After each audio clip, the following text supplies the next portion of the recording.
Então, meu muito bom dia a todos. Estamos hoje num sábado ensolarado para o hemisfério sul, inverno para o hemisfério norte, verão amazônico, iniciando o nosso curso de crime organizado. Bom, nessa primeira parte da aula nós vamos ver a parte conceitual, natureza jurídica, né? E na segunda parte nós vamos ver os meios de prova, dando ênfase ao tão badalado Instituto da Colaboração Premiada.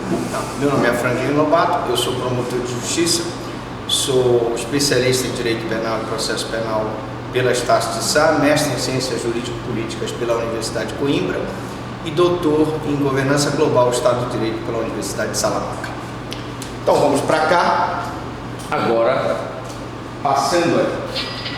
Bom, primeiro as considerações preliminares, né? Nós tínhamos uma lei que era 9.034 de 95, que foi inteiramente revogada pelo novo diploma legal. Então hoje, professor Franklin, qual é o atual diploma que regula o crime organizado? É justamente a Lei 12.850 de 2013, tá?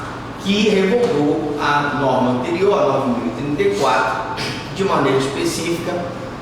A Lei 12.850, ela, de 2013, ela versa sobre, vamos lá, o que nós vamos ver nessa aula? Primeiro, ela define o que sejam organizações criminosas, e isso é muito importante para que a gente possa entender, então, a organização criminosa, seu conceito. Segundo, ela dispõe sobre investigação criminal. Como é que o Ministério Público, que a Polícia Federal, que a Polícia Civil vai investigar criminalmente essas organizações criminosas e o procedimento criminal, como será feito nesses casos de delitos praticados por organizações criminosas. Vamos ver a questão da alteração do artigo 288 do 342 do Código Penal, que é justamente, vocês sabem que o 288, nós falamos até na aula passada, é a quadrilha ou bando, né? E ele hoje se transformou em associação criminosa. A associação criminosa é uma coisa e a organização criminosa é outra. Nós vamos ver nessa aula, tá bom? E a revogação da lei anterior do crime organizado. Ok? Tá rápido, tá bom? Tá dando para anotar? Se quiser eu volto, sem problema nenhum. Tá tudo ok até aqui? Bom, como são 100 slides, vamos tentar ser o mais rápido possível. Qual é o objeto da lei? O objeto da lei é as regras sobre investigação criminal, como é que eu vou produzir provas contra essa organização criminosa e os procedimentos aplicáveis. Então eu tenho, número 1, infrações penais praticadas por organização criminosa. Uma coisa é a infração praticada por quadrilha ou bando, agora associação criminosa, e outra coisa é a infração praticada pela organização criminosa. Número 2, infrações penais previstas em tratado ou convenção internacional, quando iniciada a execução no país, o resultado tem o dever se ter ocorrido no estrangeiro ou reciprocamente. Então, vamos dar um exemplo aqui.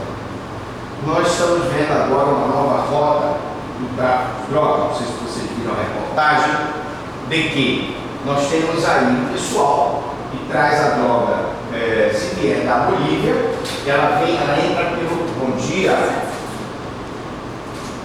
Bom dia, seja bem-vinda. Ela vem pelo sul do Pará e entra no estado do Pará e através do estado do Pará chega uma rota através de barco, vai até Cabo Verde. Não sei se vocês viram, foi feito um barco a caminho de Cabo Verde.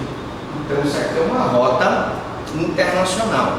Veja que o combate ao tráfico de drogas, ele está num tratado de convenção internacional, assim como a biopirataria, assim como o tráfico de armas, eles estão previstos no tratado. E a Polícia Federal, sendo um crime transnacional, ou porque ele se iniciou no país, através de uma droga que chegou da Bolívia pelo sul do estado, ou chegou da Colômbia pelo norte do estado do Pará, e ao chegar ao estado do Pará, ela foi levada para o estrangeiro. Na hora que eu tenho um tráfico, e aí eu quero logo ter uma questãozinha uma das últimas perguntas do questionário, que pergunta justamente como é que eu vou definir quem tem competência para processar e julgar, quem tem competência para investigar o crime organizado. Se eu tenho uma execução no país, o resultado devesse ocorrer no estrangeiro, ou se iniciou no estrangeiro e o resultado ocorreu no país, portanto, reciprocamente, eu tenho um tráfico internacional de uma organização criminosa, portanto, seria a competência da Justiça Federal. Todavia, se o tráfico é nacional ou interestadual, eu tenho a competência da Justiça Comum. Significa dizer que nesse tráfico internacional eu envolvo necessariamente agentes da Polícia Federal, né? E se for tráfico interestadual, eu vou ter então membros da Polícia do Estado, portanto, a Justiça Estadual será competente e responsável para decretar busca, apreensão, prisão, etc. Professor Franklin, existe a possibilidade de uma cooperação entre Polícia Federal e Polícia Estadual numa operação conjunta? Sim, e vocês vão ver, é uma das perguntas também do questionário, que existe esse estímulo para que haja essa cooperação. Como seria feita essa cooperação? Essa cooperação seria feita através da compartilhamento de informações.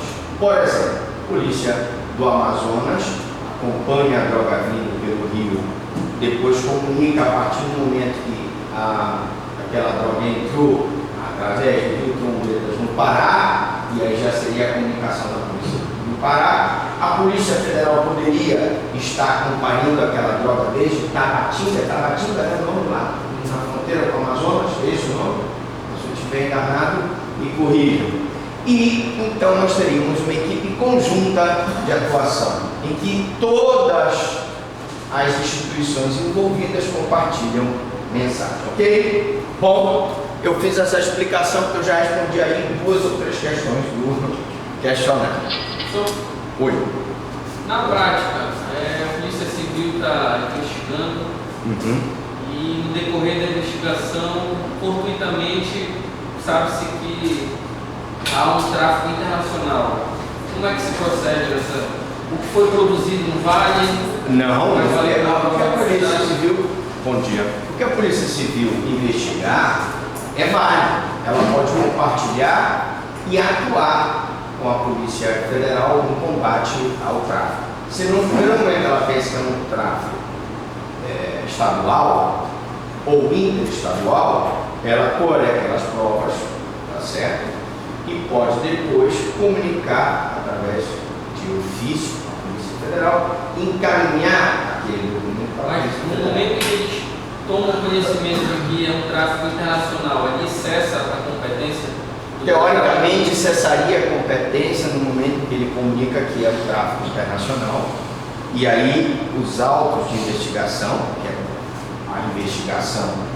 uma investigação feita pela Polícia Estadual de um tráfico internacional, comunicado às autoridades competentes e homologada pelo juiz, ela não gera nulidade do inquérito policial. Então, o que foi apurado pela Polícia Estadual e que é passado para a Polícia Federal e que num futuro próximo será oferecida a denúncia por um procurador da República, que é o promotor federal, e o juiz federal aceita essa denúncia, tudo que foi investigado pela Polícia Estadual é válido. Em tese, até porque a própria lei de crime organizado, ela chancela essa cooperação a Polícia Estadual e a Polícia Federal. Nós vamos ter, inclusive, situações em que praticamente toda a investigação foi feita pela Polícia Estadual. Te dou um exemplo. Nós tivemos uma situação de uma quadrilha, na época era quadrilha urbana, porque eu comecei em São Sebastião da Boa Vista como promotor de em 94. Então em 94 não existia essa lei, certo? Então nós chamamos quadrilha urbana. E na verdade era uma organização criminosa que na época ela assaltava, ela roubava bancos no interior do Pará. Eu era promotor de São Sebastião e nós tivemos um assalto a uma agência da Caixa Econômica Federal. Eles foram lá de madrugada, estouraram o cofre, tiraram o dinheiro, colocaram, portanto, no barco e fugiram. Quem fez a investigação deste assalto? Polícia Civil de São Sebastião da Boa Vista. Mas essa investigação foi encaminhada depois, quando se descobriu que na verdade não era uma quadrilha urbana, era uma organização criminosa. E se descobriu também que havia interesse da União, que era a Caixa Econômica Federal, se remeteu para lá. E foi aproveitada a investigação, sem problema nenhum, tá? E aí eu quero dizer, inclusive, que até quem presidiu o inquérito, formalmente foi um delegado, mas quem fez tudo foi um escrivão. Por sinal, era um escrivão muito bom, que nós tínhamos chamado Antônio Carlos. Mas enfim, são coisas só para ilustrar.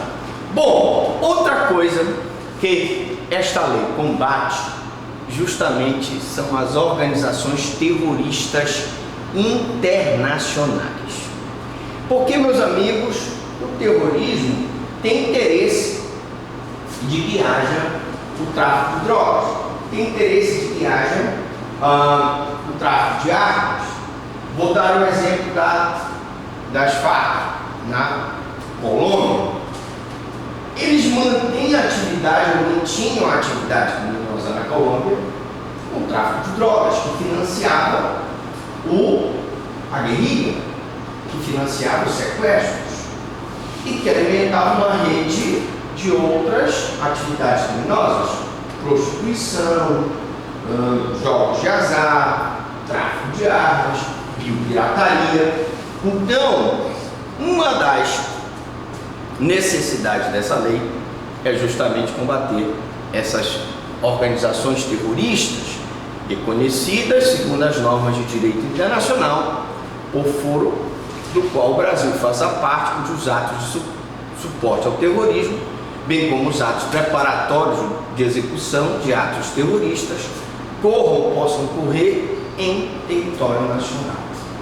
Então, se uma organização criminosa no território nacional começa a fomentar o plantio de cocaína, de maconha, de ópio ou o tráfico de armas dentro do território nacional, nós vamos ter o ensejo para a atuação da lei de crime organizado.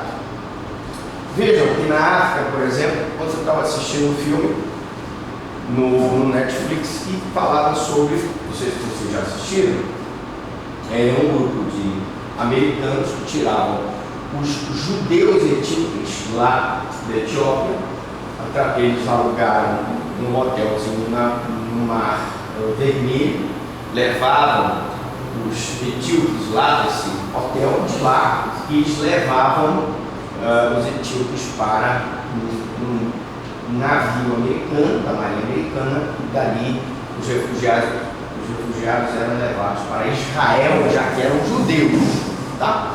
Bom, só que naquela época, na Etiópia, existia uma ditadura.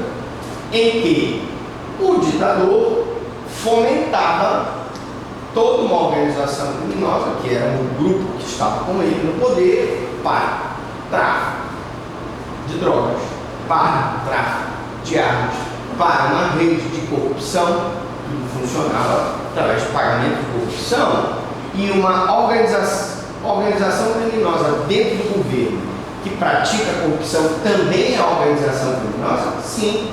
Além disso, ele tinha atividade terrorista. Como os judeus na Etiópia são minoria, ele mandava matar os judeus. Então aparecem aquelas cenas, a primeira cena do filme, você já deve ter assistido aquele filme do Leonardo DiCaprio, que é Diamante de Sangue, na África, né? Só que quando falou Leonardo DiCaprio, ela ficou com os olhos malhados, emocionados. Mas o Leonardo DiCaprio, ele mostra como era a questão do tráfico de diamantes na África. E como esses países africanos sofreram com o terrorismo. Porque se você é de uma minoria, que não faz parte da maioria que está no poder, você é morto, massacrado. Inclusive lá no filme do Leonardo DiCaprio é cortado o braço das pessoas. Nesse filme que eu assisti, ontem, inclusive, eles chegavam na tribo dos judeus, que não eram muçulmanos, porque a maioria lá na Etiópia é muçulmana, matavam inclusive as crianças. Chegavam com o trator derrubando casa, botando fogo, matando mulheres. Então é uma coisa terrível. Terrorismo propriamente dito. E eu preciso combatê-lo com a lei de organizações criminosas. Bom, agora chama a atenção que a partir daqui, tudo que nós falamos é muito importante que vocês fiquem muito atentos para esse conceito. O que é então organização criminosa? Considera-se organização criminosa a associação de 4 ou mais pessoas estruturalmente ordenada e caracterizada pela divisão de tarefas, ainda que informalmente. Então aqui desse conceito eu retiro o ó. Vamos lá. Associação de 4 ou mais pessoas. Então, professor, o mínimo que pode ter para uma associação criminosa é pelo menos 4 pessoas. Professor, se tiver só 3 pessoas, aí não será organização criminosa, será associação criminosa em grau 288 do Código Penal. Primeiro. Segundo, estruturalmente ordenada. Então eu tenho uma estrutura em que eu tenho o chefe, eu tenho os gerentes do tráfico, eu tenho os soldados do tráfico, eu tenho aqui embaixo os aviãozinhos. Que é uma estrutura, né? Se vocês forem ver a estrutura do PCC, do Comando Vermelho, existe uma estrutura que está estruturada, como se fosse uma empresa, tá? Segundo, terceiro, caracterizada pela divisão de tarefas. Então, por exemplo, você é encarregada de administrar as finanças, você é encarregada da logística, você é encarregada de transportar a droga, e assim cada um tem uma tarefa específica, ainda que informalmente. Mas lógico, você vai querer o quê? Que a organização criminosa monte uma empresa? Muitas vezes monta uma empresa de fachada, muitas vezes monta e coloca na mão de laranja. Mas o que eu quero dizer aí é que, mesmo que informalmente, está caracterizada a organização criminosa, tá? Ainda que informalmente, com o objetivo de obter, direta ou indiretamente, vantagem de qualquer natureza. Atenção! Outra questão que os alunos de graduação, pós-graduação, mestrado, doutorado sempre perguntam é o seguinte: mas, professor Franklin, há necessidade de que a vantagem dessa organização seja de natureza financeira? Não, senhores, não precisa ser de natureza financeira, tá? Eu posso ter outras vantagens que não sejam de natureza financeira. Por exemplo, no filme dos Infiltrados, do Leonardo DiCaprio e Matt Damon. O Matt Damon, através da influência da organização criminosa, já que ele era um infiltrado, ele ascendeu na carreira da polícia. Poderia ter uma ascensão financeira, uma ascensão na estrutura de uma organização sem influência financeira, tá? Então, qualquer vantagem de qualquer natureza, mediante a prática de infrações penais. E aí, outra coisa que caracteriza, atenção, eles têm que praticar infrações penais cujas penas máximas sejam superiores a 4 anos ou que sejam de caráter transnacional. Primeiro requisito, que as penas sejam superiores a 4 anos. O que eu excluo aí, professor Franklin? Eu pergunto para vocês, crime de menor potencial ofensivo entra aí? Sim ou não? Não. Crime de médio potencial ofensivo entra aí? Não. Então quais são os crimes que entram aí nessa tipificação, nesse conceito de organização criminosa? Grave e gravíssimo potencial ofensivo. Professor, mas eu podia de novo repetir aí o que é menor potencial ofensivo, médio potencial ofensivo, grave potencial ofensivo, sem problema nenhum. Vamos lá. Menor potencial ofensivo são aqueles crimes cuja pena máxima não é superior a 2 anos. E aí esses crimes são da competência do juizado especial e evidentemente não entrariam aí, tá? Não entrariam aí. Médio potencial ofensivo, crimes que a pena máxima é superior a 2, mas a pena mínima não é superior a 1 ano. São os crimes de médio potencial ofensivo. Podem ser autuados no flagrante, podem ser denunciados, mas cabe a suspensão do processo do artigo 89 da Lei 9.099/95, que é a lei do juizado. Os de grave potencial ofensivo são aqueles que a pena máxima é superior a 2, a pena mínima é superior a 1 e não são hediondos. E os crimes hediondos, como nós vimos na aula passada, são aqueles crimes que estão previstos no artigo 1º da Lei 8.072/90, são de gravíssimo potencial ofensivo, que a lei tenta proibir a fiança, tenta proibir o cidadão de apelar à liberdade, dificulta a progressão do regime, certo? Dificulta a substituição da pena privativa de liberdade pela restritiva de direito, todas aquelas situações que nós vimos na aula passada, tá? Então, professor, infrações penais cujas penas máximas sejam superiores a 4 anos. As que não forem superiores a 4 anos ou que não sejam de caráter transnacional. Quer dizer, professor, que mesmo que uma infração seja de médio potencial ofensivo, mas que ela seja de caráter transnacional, eu posso enquadrar aqui no conceito? Posso, porque aí o Brasil se comprometeu a combater aquela infração. Mas o certo é que ela não pode ser superior a 4 anos. Bom, e agora eu quero também dar alguns conceitos básicos, já que a gente está ainda iniciando o nosso estudo. Grupo criminoso organizado. Grupo estruturado de 3 ou mais pessoas, existente há algum tempo e atuando concentradamente com o propósito de cometer uma ou mais infrações graves. Então, o que é um grupo criminoso? Grupo estruturado. Existe a estrutura: chefe, diretor, gerente, né? Soldado, aviãozinho, por exemplo. De 3 ou mais pessoas. E aí, 3 entra no artigo 288, tá? Atuando concretamente com o propósito de cometer uma ou mais infrações graves.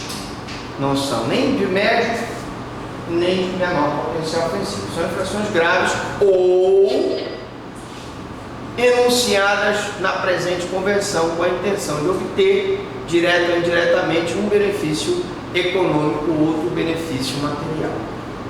Convenção. Que convenção? É a convenção que o Brasil assinou para o combate ao crime organizado. E ela que dá esse bom dia. Ela que dá esse conceito aí. Tá bem? Então, 288 é a associação criminosa. Isso. Professor, agora vamos mostrar aqui. Um grupo de militares que passam a eliminar os indesejáveis na cidade. Sim. Um grupo de militar, uma milícia que passa a eliminar pessoas indesejáveis. Sim. Eles não têm uma estrutura ordenada, eles não obtêm vantagem de qualquer natureza. Seria uma associação ou uma organização? Bom, quando eu falo estrutura organizada, necessariamente, eu não vou querer que eles tenham necessariamente um gerente, um diretor, um gerente financeiro, nada disso. Uma mini estrutura, ela pode servir para tipificar a organização criminosa. Vamos dar um exemplo. Se eu tenho 4 pessoas que resolveram se unir para exterminar mendigos num determinado local, ontem eu fui fazer a audiência de custódia e o juiz me disse: olha, Franco, não estava sabendo? E o pessoal aqui, eles têm uma milícia especializada em matar pessoas que estão com a tornozeleira eletrônica. Vocês sabiam disso? O cara ataca a tornozeleira eletrônica, esse grupo sai do carro, prata e pá, mata. Bom, você vai me dizer assim: mas professor, vamos lá. É um grupo criminoso organizado? Não exatamente, porque o grupo criminoso ele tem 3 ou mais pessoas, porque ele não está então organizado. Mas o que seria esse organizado? Eles estão organizados, sim. Eles têm um veículo próprio, eles têm um comando, eles têm um modus operandi. Como é que eles não estão organizados? Mas ele não tem o gerente, não está estruturalmente organizado. Veja, quando a gente fala estruturalmente organizado, nós estamos tentando dar uma estrutura, mas a menor estrutura que seja de organização pode caracterizar um grupo criminoso. E a vantagem devida é imperioso para determinar a organização e a associação? Não, ele pode ter outra vantagem, mas a vantagem tem que ser indevida. Porque se a prática do ato não for uma vantagem indevida, não for uma infração penal, não vai ter sentido você combater aquele grupo. Imaginemos que um grupo estruturado se reúna para defender o meio ambiente. Nós aqui, eu e vocês, alunos aqui, vamos nos organizar para ir então para a floresta amazônica. Quando o pessoal começar a chegar querendo cortar madeira, a gente pega e impede. Grupo criminoso organizado, nós não somos. Estamos fazendo a defesa da floresta. Imagine que você também se estruture, nós aqui, 4 pessoas aqui, já sabendo do carro prata, vai matar o pessoal, os mendigos e os que saem com tornozeleira, se estruture para que na hora que o carro prata passar, a gente vai lá e defende os mendigos, defende. Não é nada demais. Portanto, o caráter isto sim é importante que seja. A estrutura, por menor que seja, sim. O propósito de cometer uma ou mais infrações graves. Ora, você está me falando de homicídio. Cara, matar pessoas em atividade de grupo de extermínio é crime hediondo. Então, se é crime hediondo, grupo criminoso, sim, mesmo que a estrutura seja deficiente. Graves ou enunciadas na presente convenção. A convenção fala de tráfico de drogas, tráfico de armas, de pirataria, e dá uma série de crimes que o Brasil se obriga a combater. Bom, Intenção de obter direto ou indireto um benefício econômico ou outro benefício material. Características. Também me parece que tem um ponto lá do... Deixa eu ver se dá aqui. Vou pegar um café. Um ponto lá das perguntas que falam sobre as características, né, do crime organizado. Bom, vou tomar um cafezinho aqui.